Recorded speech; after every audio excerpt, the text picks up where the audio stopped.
السلام عليكم ورحمة الله وبركاته. ازيكم يا حبايبي؟ عاملين ايه؟ وحشتوني. النهاردة هعمل لكم وصفة سهلة، وصفة سريعة، وصفة الفطير التركي. حاجة كده جامدة جدا. الامباستو بتاعها بيبقى هش وجميل جدا، وطعمه غني قوي قوي قوي. النهارده هنعمل مع بعض الامباستو. هنعمله بحشوة الفراخ، تقدري تعملي باي حشوة انتي بتحبيها. الحشوات دي حاجة ترجعلك. تقدري تعمليها بلحمة مفرومة، تقدري تعمليها بمشكل جبن، تقدري تعمليها بالبسطرمة، باللانشون، بالتركي، بالرومي المدخن، بأي حاجة انتي بتحبيها. تقدري تعمليها بالتون والبصل والزيتون والفلفل والموتزاريلا. الحشوات زي ما قلت لك حاجه ترجع لك. انا النهارده هعملها بالفراخ، بتبقى جميله جدا جدا جدا، وطعمها روعه جدا مع وصفه الفراخ اللي احنا هنعملها النهارده مع بعض. معانا هنا كيلو دقيق. حطيت في كوبايه لبن، كوبايه ميه دافيه قصدي، وعليها معلقه كبيره من الخميره ومعلقتين سكر، وقلبتهم وسبتهم شويه، ورشيت على العجينه نص معلقه من الملح، وتلت كوباية من زيت الزيتون، ومعلقة من البيكنج باودر صغيرة، ونزلت بخليط الخميرة والمية والسكر. ومعانا بقى المكون الجامد، هي 250 جرام من الزبادي. يعني كيلو دقيق بياخد 250 جرام من الزبادي. عايزة تضاعفي الكمية هتضاعفي كمية الزبادي، وطبعا الخميرة وكل الحاجات اللي احنا حاطيناها. يبقى الخليط ده اخد معانا ربع كيلو من الزبادي، او 250 جرام من الزبادي.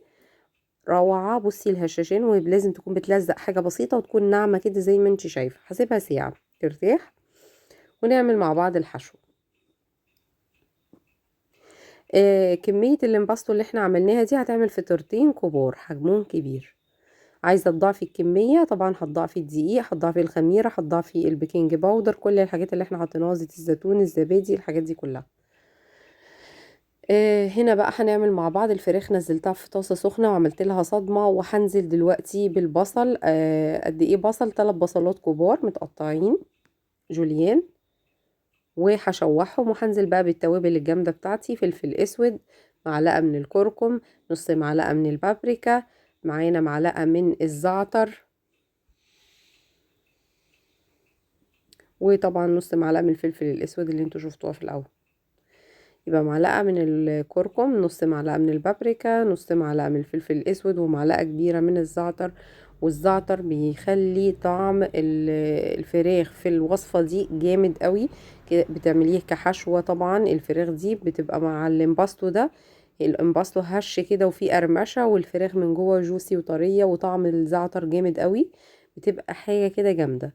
جربيها وهتعجبك ان شاء الله. نزلت ب3 معالق كبار من زيت الزيتون، ومعلقة كبيرة من الثوم المفروم. وكنتش نزلت في الطاسة، انا عملت لها صدمة الفراخ من غير زيت، صدمة على طاسة سخنة كده بس. بعد ما حطيت التوابل، والتوابل دخلت جامد في الفراخ مع البصل والكلام ده، حطيت 3 معالق من زيت الزيتون. دلوقتي هنا شوحتها لحد ما الفراخ معايا شبه استوت.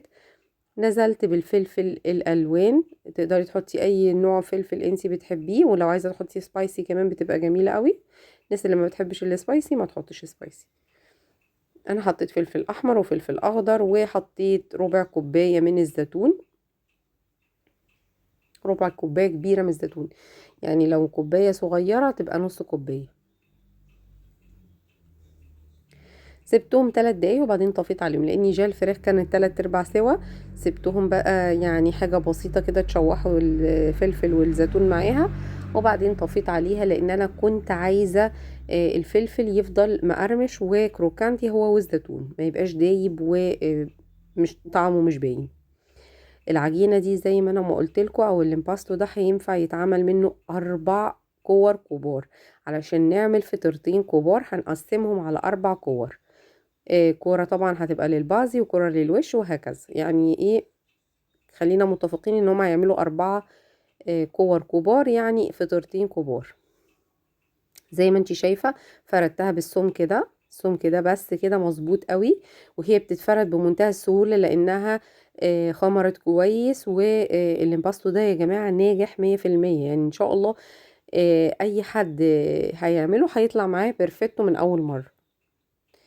الفراخ هنحط بقى حشوة الفراخ بتاعتنا الجامدة. شايفين الألوان جامدة ازاي؟ لو بتتفرجي على الفيديو للنقطة دي ما تنسيش تذكري الله وتصلي على النبي. اللهم صل وسلم وبارك عليك يا حبيبي يا رسول الله، صلاة كما تحب وترضى وملء ما تحب وترضى. أذكر نفسي وإياكم بالصلاة على الرسول عليه الصلاة والسلام. وما تنسوش تكتبولي في الكومنتات عشان بفرح قوي لما بتكتبولي أي كومنت، وخصوصا لما بتكتبوا كومنت وانتوا بتصلوا على النبي. اللهم صل وسلم وبارك عليك يا حبيبي يا رسول الله. وأنا كمان برد عليكم بكومنت بالصلاة على النبي، وكده بنشجع بعض على الحسنات. رشيت رشة موتزاريلا حلوة فوق الفراخ، وبعد كده هفرد الوش وهحطه. انا عايزة افرد الوش، لازم الوش يكون اكتر من القعر او اكتر من البازي بتاع العجينة، علشان انا هاخده واتنيه تحت العجينة التانية. في الحتة دي ما بانتش، بس هيبان في التانية الاخيرة اللي انا فردتها. هوريكم ازاي دلوقتي. بقسمه بايديا زي ما انت شايفة كده مربعات، بسيف ايديكي كده تقسميها مربعات. هرش على دي موتزاريلا وسمسم على الوش، واحدة هرش عليها موتزاريلا وسمسم، والتانية هعملها بلبن وسكر. يعني هعمل نص كوباية او ربع كوباية من اللبن عليها معلقة سكر كبيرة، وهدهن الوش باللبن والسكر، وهرش رشة السمسم. يعني عندك اختيارين، تقدري تعملي اللي انت بتحبيه. تقدري تعمليها زي دي بالموتزاريلا والسمسم على الوش، كده كده لازم تحطي سمسم، لان الفطير التركي بيتحط له سمسم، حبة البركة، الحاجات دي. لو مش عايزه تحطي موتزاريلا تاني على الوش، كده كده انت حاطه في النص طبعا موتزاريلا مع الفراخ. تقدري تعمليها بالطريقه التانية اللي انا هعملها بيها الفطيره التانية، اللي هي لبن وسكر وتدهني بيها الوش وتنزلي بالسمسم كده. هنا بصي انا بلزقها بس بطرف ايدي حاجه بسيطه، بحيث ان السمسم يلزق عليها. كده كده السمسم بيبقى لازق عليها وما بيفكش ولا اي حاجه. ودي الفطيره التانية. خلاص كنا احنا فردنا بقى واحدة، هنعمل التانية بسرعة برضو. حطينا الفراخ وهنرش الموتزاريلا، وهوريكم العجينة من على الوش انا بفردها ازاي. زي ما قلت لك الحشوات دي حاجة ترجع لك، بس بصراحة الفراخ كمان في الوصفة دي بتبقى جميلة جدا. حطينا هنا فردت الوش، هوريكي بقى بعمل ازاي. شايفة الوش؟ شايفة انا ماسكة طرف العجين، هنزله تحت زي كأني بطبقهم على بعض، بس بطبقهم على تحت بس كده. باخد الطرف وادخل الطرف اللي تحت، وهفردها بقى كمان كويس.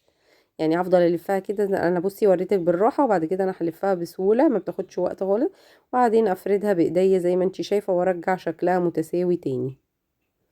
وبرده بسيف ايدي هقسم الفطيره مربعات، ودي بقى هدهنها باللبن والسكر، وشها باللبن والسكر، وهحط سمسم على الوش. انا مش من الناس اللي بتفضل صفار البيض على وش اي معجنات. يعني ما مش بحب طعم ابدا صفار البيض على وش المعجنات. حتى لو في ناس بتحط على صفار البيض فلفل اسود، بيحطوا عليه اي حاجة يعني عشان تضيع الطعم، ولو دولشي بيحطوا عليه فانيلا او كده. بس انا الصراحة بحب لا، بستخدم اللبن والسكر، بيديني تحميرة حلوة ووش حلو، وبيدي كمان طعم جامد جدا في الامباستو على فكرة، يعني بيأثر كمان في الطعم. فبحط اللبن والسكر، ده هيديني اللون الحلو اللي انا عايزاه. وهرش رشة السمسم. ولو بتحبي انتي تحطي صفار البيض، دي حاجة برضو ترجعلك، يعني يبقى عندك الاختيار، تقدري تعمليها كده تقدري تعمليها كده. رشة سمسم حلوة كده محترمة. لو عندك حبة البركة كمان بتبقى برضو جميلة جدا.